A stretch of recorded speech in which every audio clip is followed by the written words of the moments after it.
ഭാര്യയെ ചീത്ത പറയാനല്ല കെട്ടിയത്, ത്വലാഖ് ചൊല്ലാനല്ല കെട്ടിയത്, വീട് അടിച്ചു വാരുന്ന പണി ഏൽപ്പിക്കാനല്ല കല്യാണം കഴിച്ചു കൊണ്ടുവന്നത്. അവളെ ഏറ്റവും മാന്യമായ രൂപത്തിൽ ശ്രദ്ധിക്കുകയും അവൾക്ക് ആവശ്യമായത് വാങ്ങിക്കൊടുക്കുകയും അവളെ ഉപദേശിക്കുകയും ചില യാത്രകളിലൊക്കെ അവളെ കൊണ്ടുപോവുകയും ചെയ്ത് ആ ഭാര്യയുടെ അവകാശങ്ങൾ പരിരക്ഷിക്കുന്ന വലഹുന്ന മിസ്ലുല്ലദി അലൈഹിന്ന, പുരുഷന് ഏതെല്ലാം അവകാശങ്ങളുണ്ടോ ആ അവകാശങ്ങളൊക്കെ സ്ത്രീക്കും ഉണ്ട്.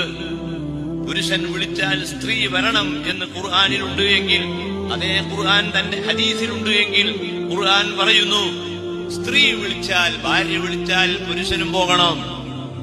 ഭാര്യ വിളിച്ചു, ഭർത്താവിനെ വിളിച്ചു, നിങ്ങളൊന്ന് വേഗം വരണം, നീ പറഞ്ഞത് കേൾക്കാനല്ല ഞാൻ എന്ന് പറയാതെ ആ ഭാര്യ പറഞ്ഞത് കേട്ടുകൊണ്ട് ആ ഭാര്യയെ സ്നേഹിച്ചും ഇഷ്ടപ്പെട്ടും കൊണ്ട് ജീവിക്കേണ്ടവനാണ് ഭർത്താവ്.